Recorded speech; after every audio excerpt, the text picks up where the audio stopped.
ఇదే నా మాట, నా మాటే శాసనం అంటూ బాహుబలి సినిమాలో శివగామిగా రమ్యకృష్ణ చెప్పిన డైలాగ్ ఎంత ఫేమస్. ఆ మాట ఇప్పుడు వైసీపీ అధినేత వైఎస్ జగన్మోహన్ రెడ్డికి సరిగ్గా సరిపోతుంది. ఒక్క ఛాన్స్ అంటూ కాళ్లా వేళ్లా పడి బతిమలాడిన జగన్ అధికారంలోకి వచ్చిన తర్వాత సొంత పార్టీ నేతలు కార్యకర్తలను కూడా కలిసేందుకు కనీసం ఒక్క ఛాన్స్ కూడా ఇవ్వలేదు. దీంతో ఇదేం నియంత పాలనరా బాబు అంటూ సొంత పార్టీ నేతలే బహిరంగ విమర్శలు చేశారు. ఇక ఓటమి తర్వాత కూడా జగన్ తీరును దగ్గరగా చూసిన కొందరు నేతలు ఇప్పటికే బై బై వైసీపీ అంటూ పారిపోయారు. అయినా సరే వైఎస్ జగన్ తీరులో ఏమాత్రం మార్పు లేదు. బెంగళూరు ప్యాలెస్లో ఉంటూ వారానికో 10 రోజులకో ఓసారి తాడేపల్లి వచ్చి ఓ ప్రెస్ మీట్ పెట్టి వెళ్ళిపోతున్నారు తప్ప కార్యకర్తలను కలిసింది లేదు, నేతలతో ముచ్చటించింది లేదు. వాస్తవానికి కార్యశీలికి ప్రత్యేకంగా కార్యక్రమాలు అవసరం లేదు. తన అవసరం ఉన్న చోటును ముందుగానే గుర్తించి అక్కడ పని చేసుకుంటూ వెళ్లడమే నిజమైన నేత లక్షణం. ఇదే పనిని 5 ఏళ్లు చంద్రబాబు చేశారు. పార్టీ కేవలం 23 స్థానాలకే పరిమితమైన ఏమాత్రం వెనకడుగు వేయలేదు.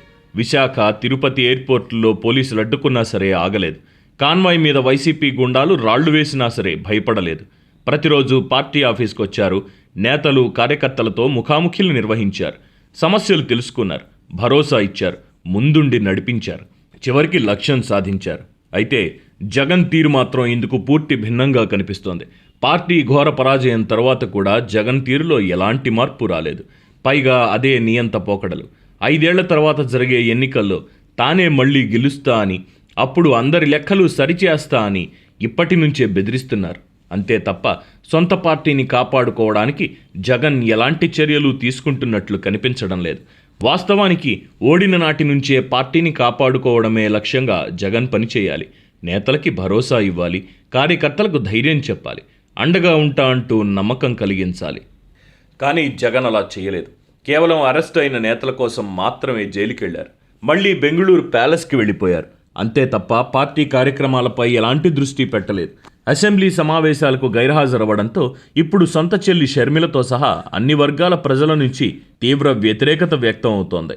దీంతో ఇప్పుడు హడావిడిగా కార్యకర్తలతో జగనన్న పార్టీ బలోపేతానికి దిశానిర్దేశం అంటూ ఓ కార్యక్రమానికి శ్రీకారం చుట్టారు.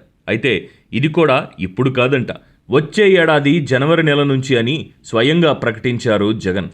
వాస్తవానికి ఈ కార్యక్రమాన్ని పార్టీ నేతలు ప్రకటించాలి. కానీ జగన్ స్వయంగా ప్రకటించడం ఏమిటనే మాట ఇప్పుడు పొలిటికల్ సర్కిల్లో హాట్ టాపిక్గా మారింది.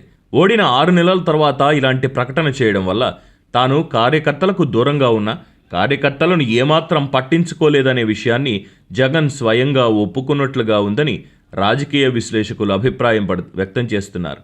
ఈ ప్రకటన ద్వారా ఇన్ని రోజులు పార్టీ నేతలు కార్యకర్తలకు తాను ఏం చెయ్యలేదని జగన్ పరోక్షంగా ఒప్పుకున్నాడా అని ఇప్పుడు సొంత పార్టీలోనే గుసగుసలు వినిపిస్తున్నాయి.